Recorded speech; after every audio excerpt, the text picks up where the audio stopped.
Chapter 5 of the Human Behavior in Organization will tackle about the motivating employee performance through work. Okay, so this chapter is going to be is the first of the two that addresses the strategies managers use to optimize the performance of their employees. Now, we begin with a discussion of work design and starting with a look of historical approaches. Now, we followed by a discussion of the job characteristic theory. And next, we will review the importance of employee involvement through participation in work. Now, finally, we will be discussing alternative work arrangement that can be used to enhance motivation and performance. So that is going to be how Chapter 5, as motivating employee performance through work, will be assessed. Now, what is our learning objectives? So after studying this subject or sub-chapter, you should be able to relate the motivation and employee performance. And then you will also be able to discuss work design, including the evolution and alternative approaches. And you will also be able to relate employment involvement in work and motivation, and identify and describe the key flexible work arrangement. Now, in Chapter 4, the motivation and employee performance, describe a variety of perspectives on motivation. Now, no single theory or model can completely explain motivation. However, managers need to understand them and translate them into operational procedures.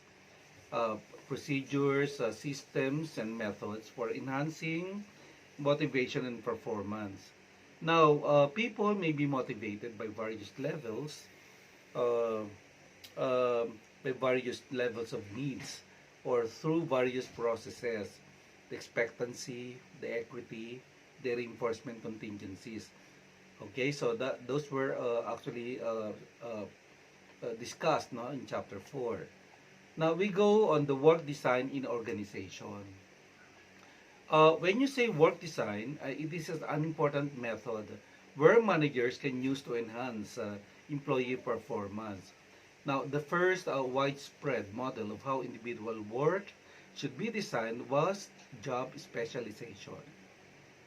Okay, now in the job specialization, Frederick W. Taylor, the chief proponent of scientific management, argued that jobs should be scientifically studied. Now, this study should be broken down into their smallest component task and then standardized for all workers doing those jobs. Now, specialization paved the way for large-scale assembly lines. Mostly can be found in factories and manufacturing companies. Now, specialization can cause problems even for workers. However, including the extreme monotony of highly specialized, standardized tasks. Now, a little bit of history here.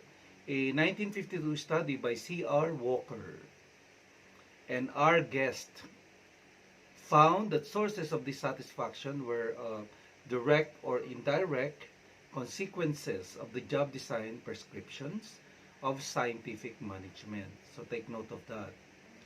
Now, the early alternative to job specialization. So how does it goes? Now, in response to reported problems with job specialization, managers formulated two alternative approaches. So what are these? Job rotation and jobs enlargement. So these are the two that is significant in response to the reported problems. Now, job rotation, if you're going to be articulating it, will involve systematically shifting workers from one job to another to sustain their motivation and interest. Now, the job rotation has had some disappointing results even, so it's not actually perfect, but particularly because it takes workers through several routines, narrowly defining job instead of one. Okay, it also may decrease efficiency. However, job rotation is an effective training technique. Take note of that. Now, what about job enlargement or horizontal job loading? So that is also called horizontal job loading. Means that the worker's job is expanded to include tasks previously performed by other workers. Now, before enlargement, each worker performs a narrowly defined specialized task after the worker has a larger job to do a bigger job. No? And then the logic behind this change is that a greater number of tasks will reduce monotony rather, and boredom.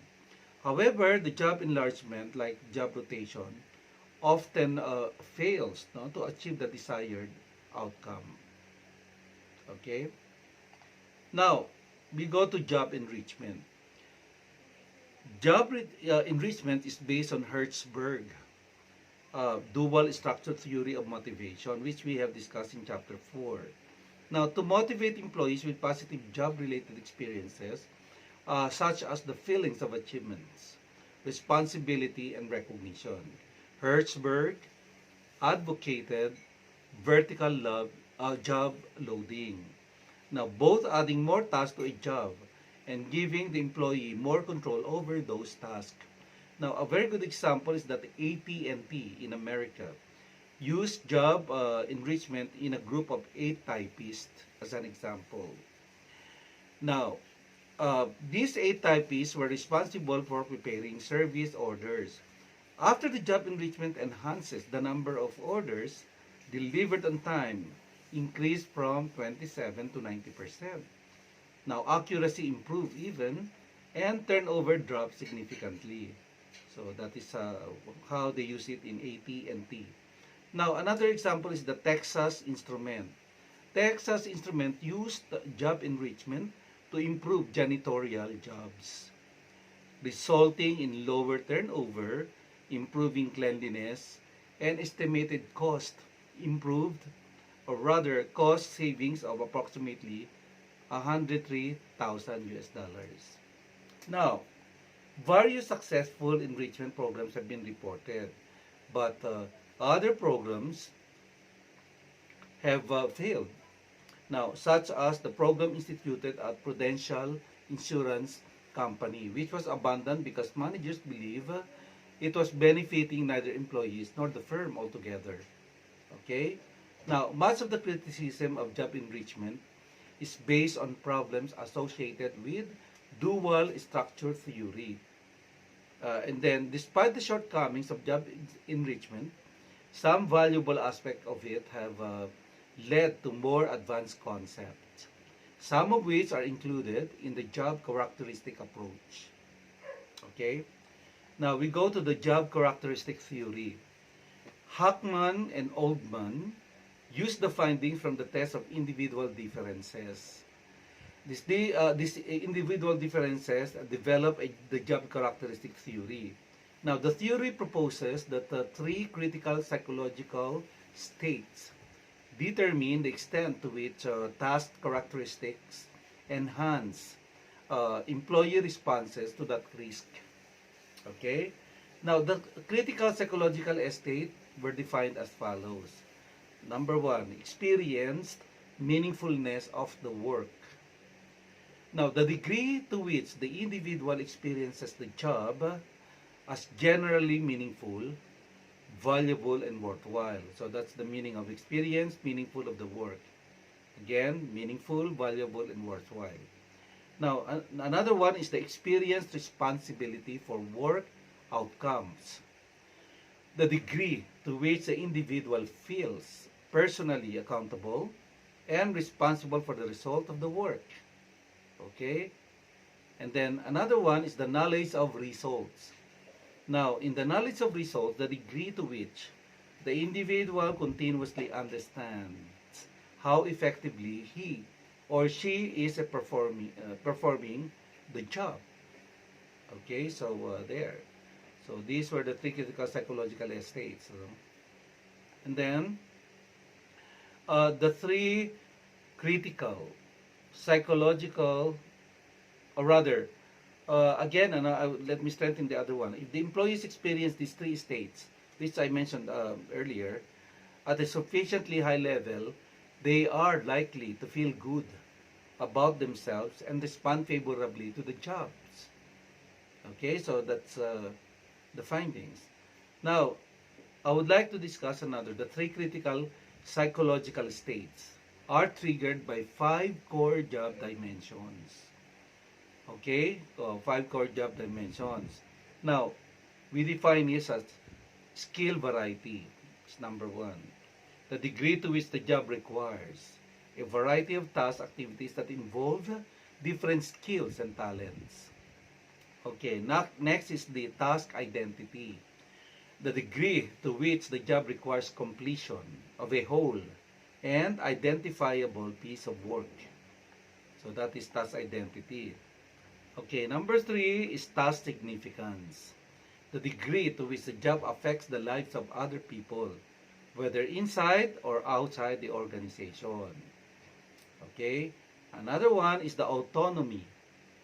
The degree to which the job allows the individual's substantial freedom, independence, and discretion to schedule the work and determine the procedures for carrying out. Okay, and last number five is feedback. The degree to which the job activities give the individual direct and clear information about the effectiveness of his, of her, or her performance.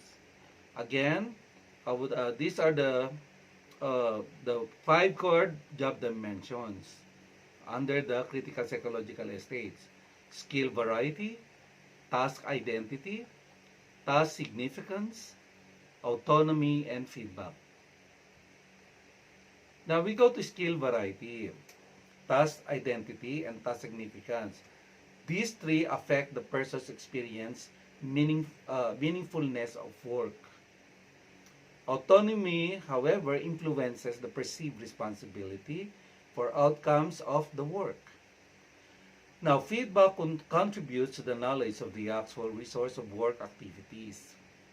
And the critical psychological states determine a variety of personal and work outcomes.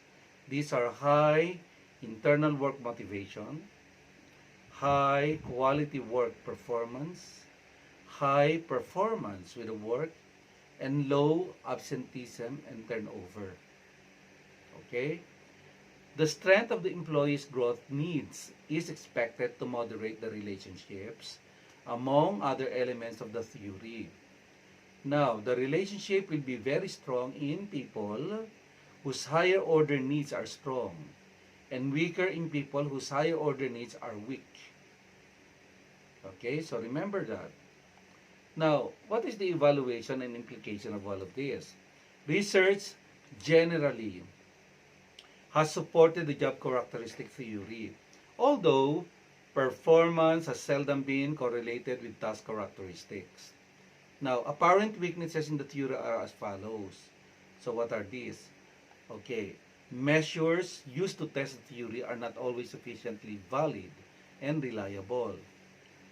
The role of individual differences often has not been supported by scientific assessment, and implementation guidelines lack specific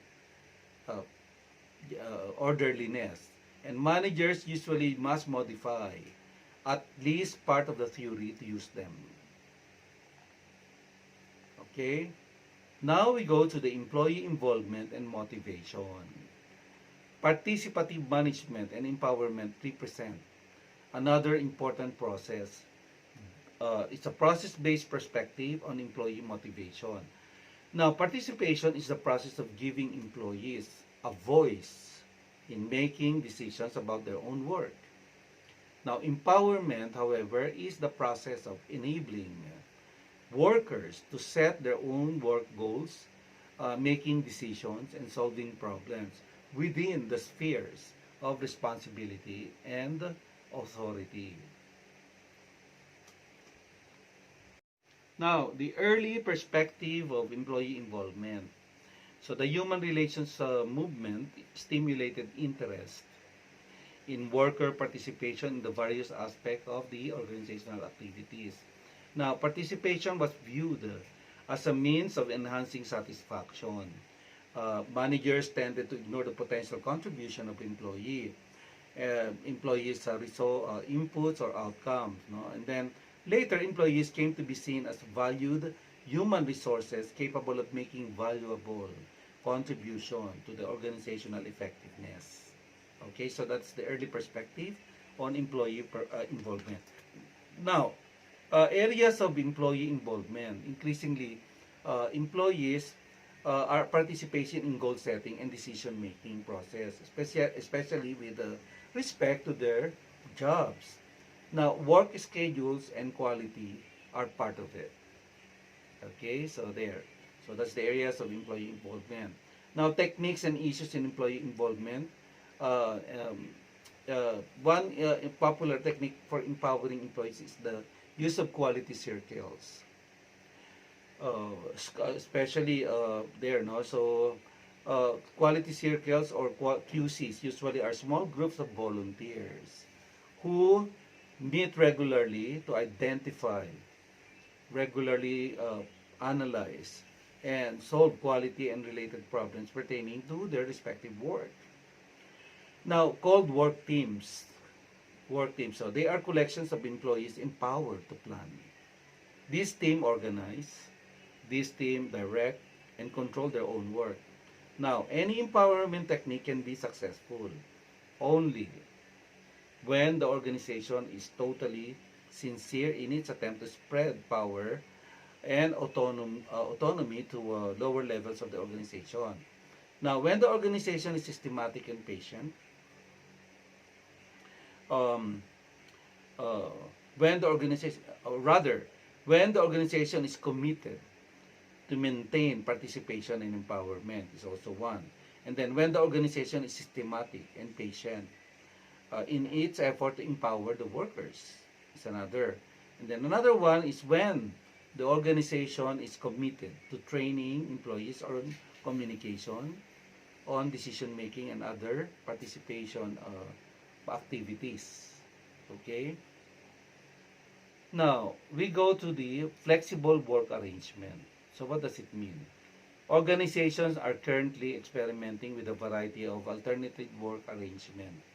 And this include, among others, the variable work schedules, the flexible work schedules, and job sharing, and telecommuting. So these are very good examples. Now, when you say we dissect now what the meaning of all of this.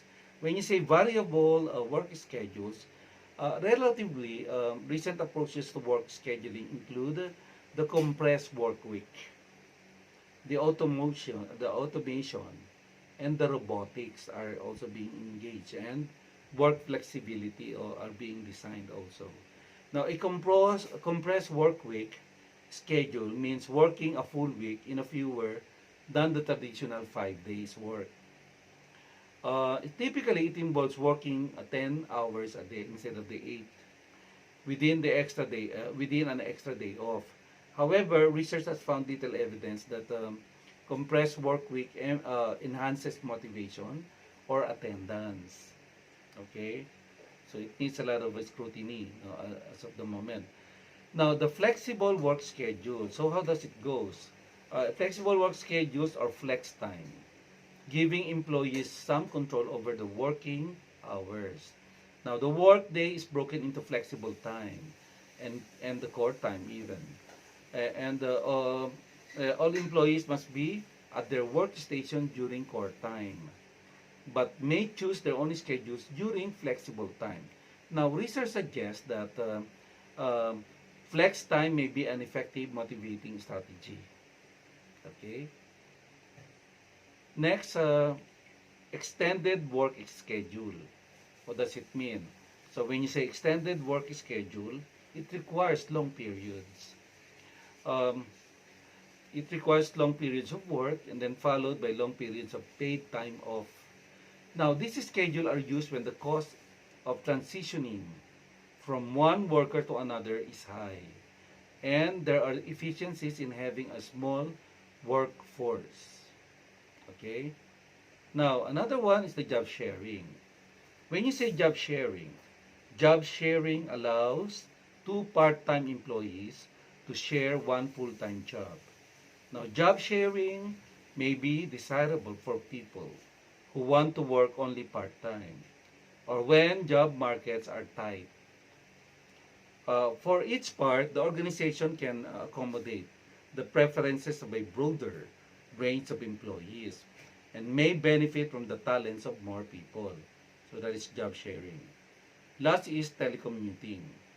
Now, the telecommuting is relatively new alternative work arrangement and allows email, computer network, and other technology to maintain close contact with the organization and still get just as much work at home, done at home.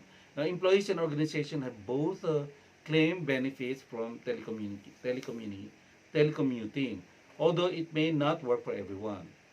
Right now, because of the pandemic, because of the COVID situation that we are in, so most specifically in the academe, right now we're doing the non-face-to-face encounter for our students. Even the faculty activities are done, some of it selected in a non-face-to-face encounter. So we call it work from home. So there, no. So right now, we are now adjusting and somehow getting the advantage of having to engage ourselves into a non-face-to-face encounter with our students. Okay, so class, I guess I've already discussed chapter 5 that talks about motivating employee performance through work. Thank you very much.